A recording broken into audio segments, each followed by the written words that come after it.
Hello, I'm Jim Pojar, a forest ecologist, and I've been working up here in northwestern BC for over 40 years.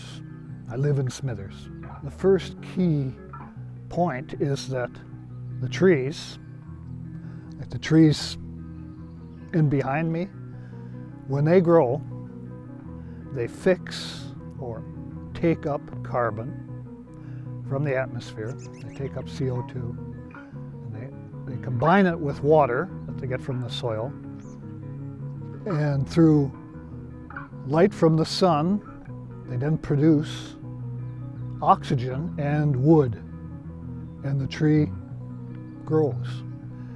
And the longer it grows, bigger it gets, the more wood it forms, and the more carbon it stores. Now, the rate of carbon uptake is fastest when the trees are young, like maybe up to 70 years old. As they get older, the rate of uptake slows gradually. They're still ticking along, taking up carbon, but they also, when they get old, they start to suffer from disease and decay, and so they're giving off carbon dioxide as things decay. But the older they get, the more carbon is stored in that forest because it accumulates.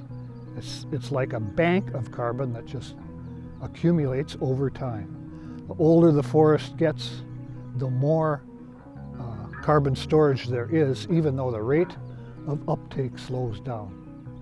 If we accept what the scientists tell us, that it's now or never as far as climate change goes, and that we must avoid or reduce greenhouse gas emissions immediately. We can't wait. It has to start immediately. We're told that we need to achieve net zero emissions by 2040 or 2050. That's only 20 to 30 years. It has to happen now. And forestry, or forests, are a huge part of the carbon budget of the province of British Columbia. Forestry in general is the biggest single source of greenhouse gas emissions in the province, bigger than any other sector, including transportation. If we are going to reduce greenhouse gas emissions, if the imperative is to reduce these emissions immediately, forestry's got to be part of the solution.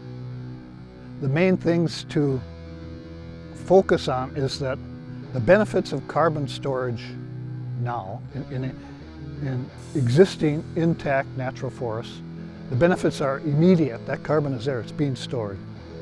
It's not being emitted. But when you log a forest, the losses take a long time to recoup.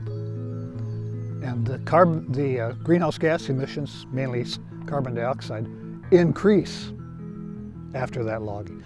Some of the recommendations or the possible solutions or approaches are that if we want to truly practice carbon stewardship in forestry, we need to conserve or protect more of this old carbon-rich forest, especially in the wet regions of the province, you know, the coast and the interior wet belt and higher elevations, where the chances are greater that that forest will persist for a long time because there are fewer stand replacing natural disturbances in these wetter regions. And I mean like wildfires and blowdown, that sort of thing.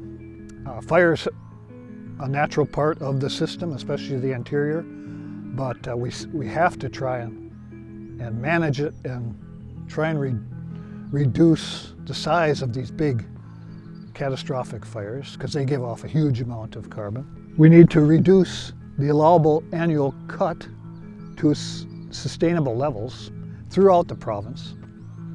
Right now it's excessive, it's not sustainable, the amounts that are being logged. We need to reduce slash burning because that gives off huge amounts of carbon dioxide, and it's related to the wasteful logging practices that occur. The reason that there's a lot of slash burning It's because there's huge amount of waste left behind by logging. Utilization of the trees, of the wood in the forest could be much greater, could be much higher. They don't have to leave all that waste. Also extended rotations where you don't just go back in the forest and cut it after 70 years. You let it go for 150, and more partial cutting, less clear cutting. That would also help. And continue to plant trees, not only to reforest the cut blocks, but also to rehabilitate some of the burned over or otherwise damaged forests.